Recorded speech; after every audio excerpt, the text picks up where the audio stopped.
Hi, everybody, and welcome to the Dr. Psych Mom Show. Today, I'm going to be talking about how you can't really make your wife desire you, but you can ask her to try. And what does this mean? And what are the two different kinds of situations where this applies? And one of them is postmenopause. And everybody's always so interested in menopause because, a lot of you guys see the writing on the wall. Some of the followers have women who are actively postmenopausal or are women who are actively postmenopausal, but many of my listeners just want to know what's going to happen at that phase of life. And so that's, to your credit to try to plan ahead. You'll never exactly know till you get there, though, but I will address that just as soon as I tell you to subscribe. My most recent subscriber episode was on how my advice to have sex with your husband differs from religious advice to have sex with your husband, even though I get a lot of religious people now, which is something that, I never really got before. It seems like the idea of sex being part of marriage, full stop, the fact that I am in favor of that, assuming both people want sex. If neither person wants sex, I could give a shit what you do. But the idea that if one person wants sex, that is a meaningful, thing that should create an impact versus just being ignored seems to resonate with a lot of religious people who end up in sexless marriages, it seems, as well, and frequently for different reasons, which I've addressed a lot in my podcasts or my post, I think it was, on basically be careful if you never have sex before marriage. But anyway, that's getting a little far afield. So back to the topic today. So there's two types of people two types of women who have low libido, the ones who still have sex with their husband and the ones who don't. So the ones who don't, they're not really trying, right? I mean, definitionally. And I'm always talking about within the context of a marriage that's at least somewhat functional, where the woman is not being abused or something like that, where she wants to stay married. So if a woman wants to stay married but just decides that she is never going to have sex if she doesn't experience spontaneous desire, then she really needs to listen to my stuff on responsive desire. Of course, I'm not the one who came up with that. That is just a thing that exists in the world. You can Google it. Responsive desire. I have a whole podcast about it. It means basically when you touch and have foreplay and kissing, then you can get into the mood. But before that, you have zero desire. And that's the type of desire that most women within monogamy have, especially over the course of the lifespan. Sometimes people write in, they're like, oh, my wife who's like 25 years old still has spontaneous desire. Is she anomalous? No, she's 25.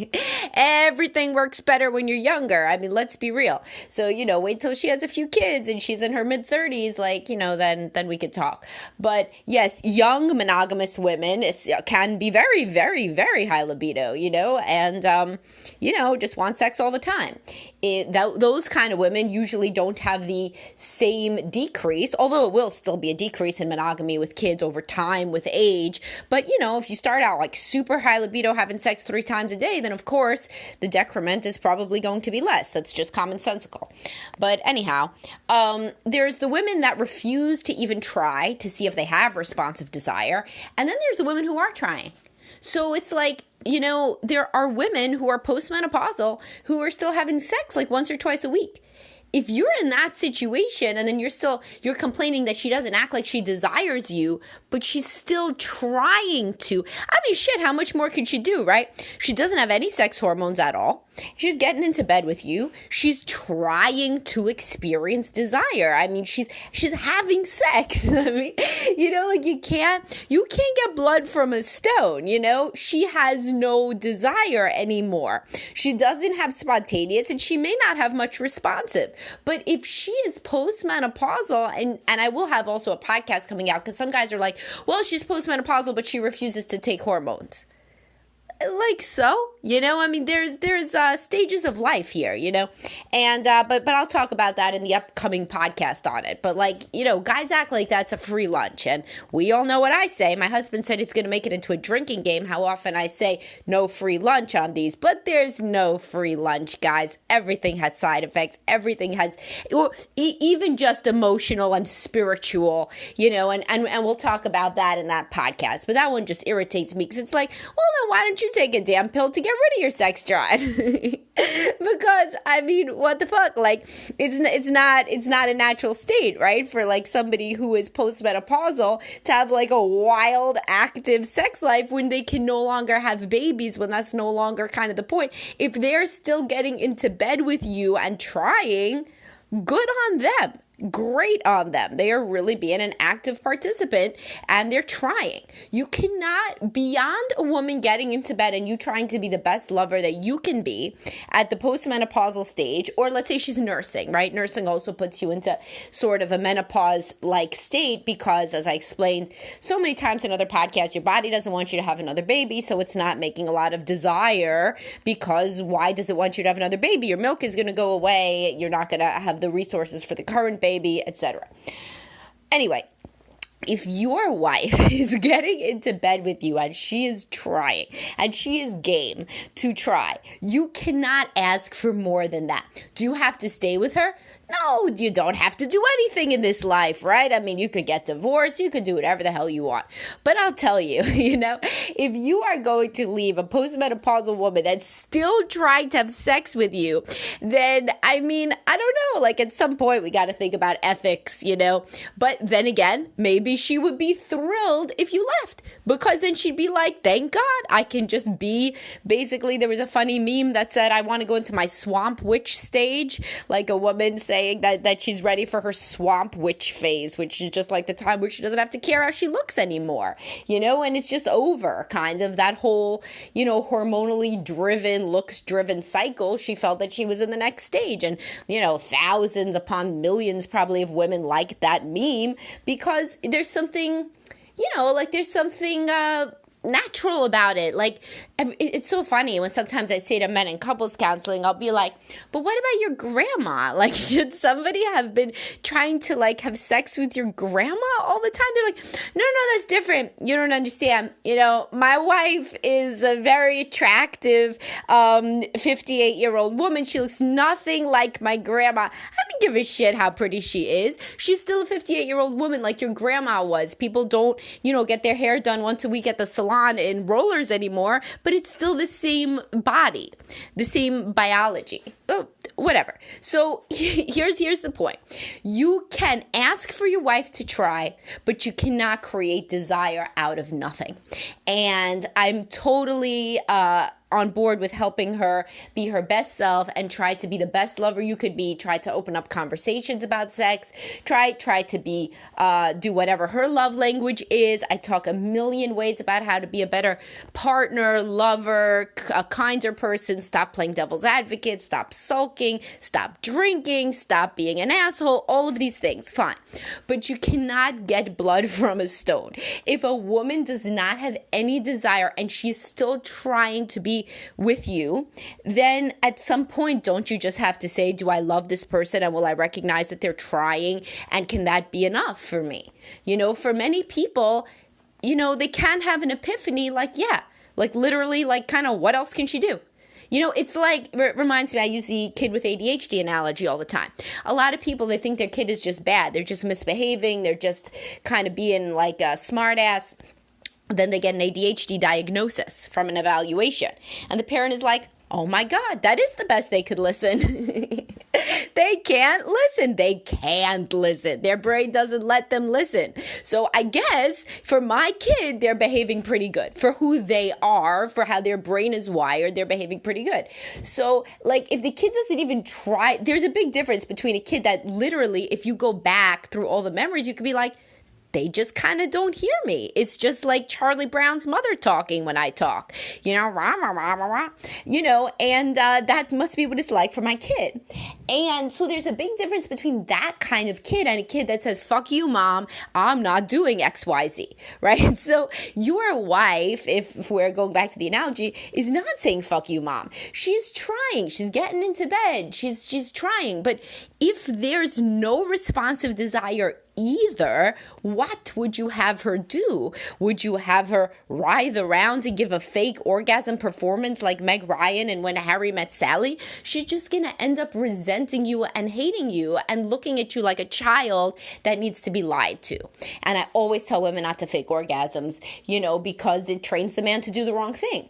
But you also can't really fake desire. You can act enthusiastic at the beginning stages to try to get yourself invested, but if you don't feel any desire ever, no matter what you do, and you cannot pretend to be a 25-year-old woman in the throes of passion if that's inverted and you're a 52-year-old woman and you just don't want to do it anymore.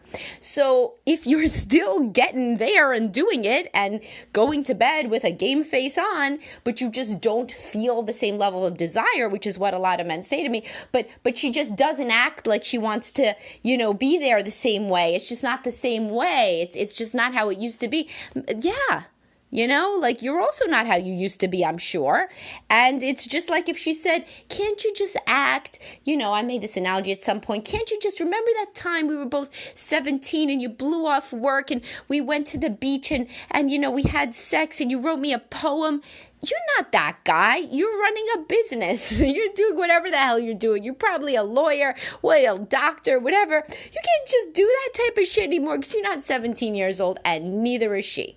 So at a certain point in life, there's a balance between acceptance and change with everything. If your wife is trying to still be game and she's still trying to get herself in the mood and you're just noticing an absence of the same desire that she used to have, what else can she do? She can't do much. If it's really that upsetting to you, and it usually is because it means you're old.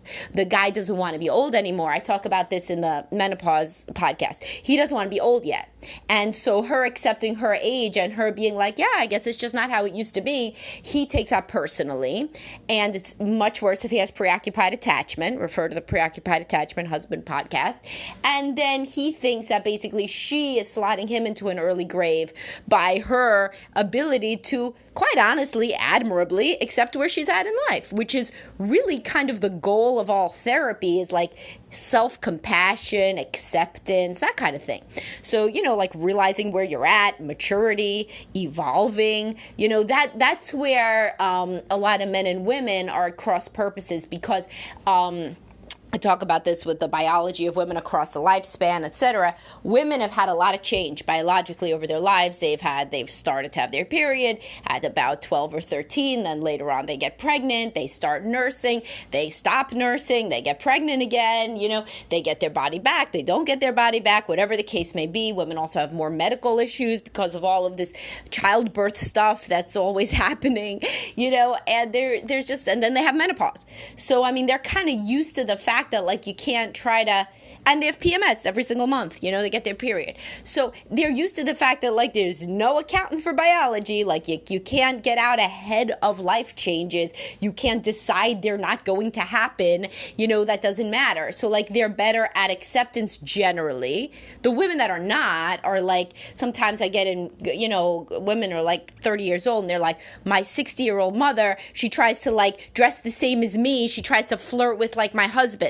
The women that cannot accept getting older and do crazy things like that are generally of the more narcissistic variety. So it's actually a positive if your wife is not like that. Be all of this as it may, we cannot create desire out of nothing. So if a woman is trying, she's trying to get in bed with you and she's trying, the younger she is, the better it's going to go for her to try. Then mostly her responsive desire will probably kick in. So it's like this. Here's another good analogy that is actually not just an analogy because many of you may be in this position. So let's say that your wife is on an antidepressant and the antidepressant means she has no desire and she can't orgasm. This situation many of you are in because of the high rates of antidepressant use. So many women will do this cost-benefit analysis. So how much do I need the antidepressant? Can I try another antidepressant? So if they will try, if they'll think about trying another one or, at least talking to their doctor, then they're trying. They're game. They understand sex is important to you, et cetera, et cetera. But what about the situation that they've tried everything? This is the only antidepressant that works so that they're not suicidal or screaming in rage at your children, right? They already go to therapy, and this antidepressant antidepressant adjunctively is the only thing that has made their life bearable. Well, you know what? Then it is what it is, right? I mean, that's what I think.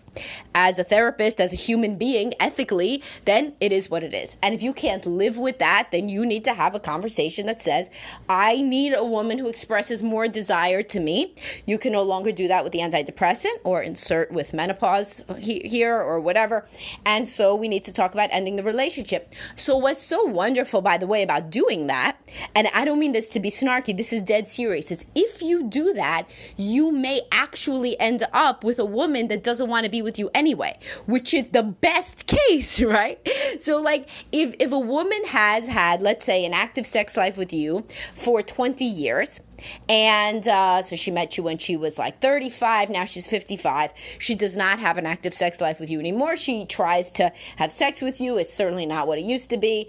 And she doesn't have an orgasm a lot of the time. She doesn't want to go on hormones for various reasons. Let's just even say that she had a breast cancer risk and her doctor said to her, because this is something that I hear people say to me, my doctor said I shouldn't do it if I have a breast cancer risk. Or let's even forget about the cancer risk, because that is... some people say it is a risk. Some people say it's not a risk. The evidence is inconclusive. But let's do an easier one. She doesn't want to do it because she's up to menopause. Like psychologically, it would be incoherent for her to have the desire and the drive of a younger woman when psychologically she has made peace with getting older, right? And she's ready to be at that stage of life. So if you say to her, you know what, 20 years of sex notwithstanding, at this juncture, at 55, I do not like that you don't have the same desire as a younger woman, so I would like to bring up the conversation of us separating. You're making it so easy on her because you sound like a prick. I mean, really, like you sound pretty selfish. Whether or not you are is not my purview. I'm not your, spiritual advisor. But you are going to sound like such a dick to her after the 20 years of trying to give, you her best and you trying to give her your best. She's going to be like, man, he just literally is so scared of aging. My God. I guess he's going to go be one of those guys that dates a 20-year-old girl. Good. Live and be well. Many women will say that. You'll be giving them like a better excuse, like they're not going to be as unhappy with you leaving if you frame it like that, because truly what it means is I'm not with you for better and for worse. I'm just with you till the end of the sex drive. In the case that the woman is still trying, in the case that she's still trying. It's the same with the antidepressant woman. If she's still getting into bed and trying, if even, let's say, in the case of a menopausal woman with vaginal atrophy, which is as attractive as it sounds, it means that the muscles and the flesh of the vagina, it atrophies because there's no more estrogen there, right? And this is what some women take estrogen cream to help with. It doesn't help as much with desire, but it helps with the pain of intercourse, which you have after menopause. So the woman with vaginal atrophy, if she still tries to give you like a hand job or a blow job every so often, great, she's being an awesome wife.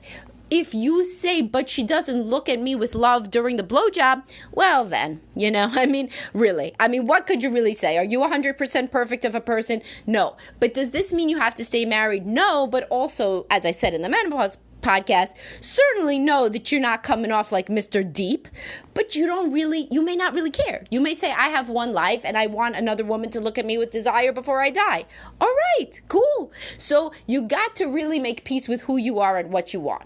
But what isn't really fair is to say to a woman, even though you're trying, it's still not good enough because your desire levels are not high enough. In this situation, you probably should cut her loose and let her live her best life, where she doesn't have to get into bed twice a week with somebody that, is still not happy, even though she's a different human being than she was years ago. Or in the antidepressant situation, even though she has the sex drive of a cabinet, like nothing. So anyway, I hope that this opened up your mind to a different perspective, as I always try to do. Please do subscribe, and please do join my Facebook group. It is by the time you hear this, I record these in advance. I'm sure I will be over 200 members in there, and it's awesome discussions, and you would really like it if you like listening to me. All right, talk to y'all soon. Bye-bye.